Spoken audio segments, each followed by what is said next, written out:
Kaya lang palagi silang wala eh. Eh, saan naman sila nagpupunta? Sa office namin. Eh, nagtatrabaho naman pala eh. Anong reklamo mo? Kaya lang palagi silang busy. Hindi na nila ako napapansin. Nga, walang nanay. Tatay ko naman walang trabaho. Pero hindi niya rin ako pinapansin. Pera na lang kung papaluin niya ako. Palagi kang pupunta rito para may kalaro ako, ha? Oo, pag nakatakas ako sa tatay ko. Siya nga pala, hindi ba nagagalit ang mami at saka daddy mo? Hindi. Kasi ako lang siya kayong maid palagi nandito sa bahay namin. Ako, mother, labing isa. Mother, ako una. Nga, ikaw na nga una. Basta mother ako 7. Magkano yung 7? Dali. Hi, mother. Nako. Pera na naman yan. Oo nga. Yan, nandyan na naman. Ang ibig mo bang sabihin, pag uwi ka, mabibwisit pa rin ako? Pati ako. May plano ako. Bigyan mo lang akong 2 araw. Para ano? May plano ka, Ernesto. Pakinabangan mo natin. Sige, magpauto ka. Ang ganda mo ha, Mary ha.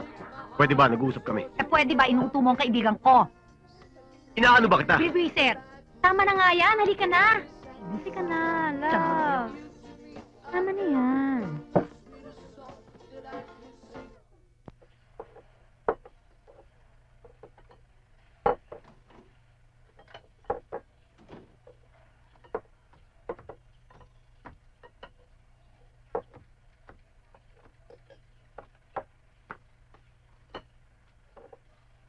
Hoy!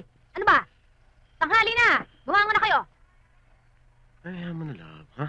Ano yan? Mga borders? Hoy, ano ba? Bangon na!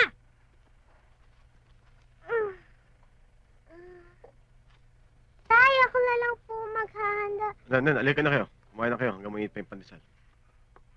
Tay? Hmm. Halika nga dito. Ano ba yan, ha?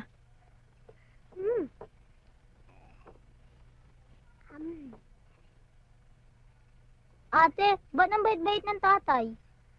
Baka nabuwan o nakulang ng tatay.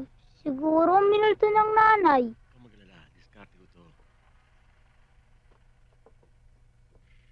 Hoy! Ano ba? Wala pa akong tubig. Mag-igib ka na.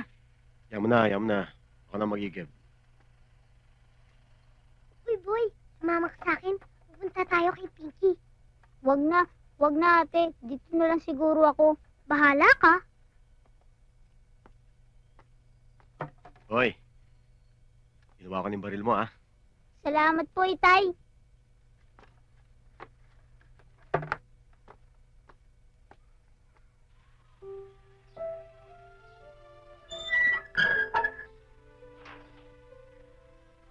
Pinky, pumasok ka na sa loob. Titimbre naman yung hinihintay mo eh.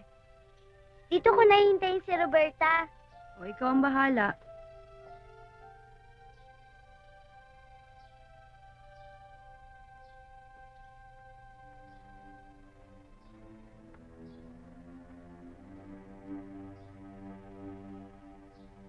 Pinky!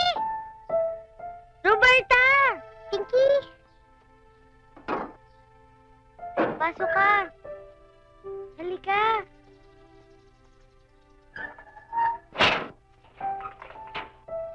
Dali. Dali dun tayo sa kwarto ko. Sige, tara.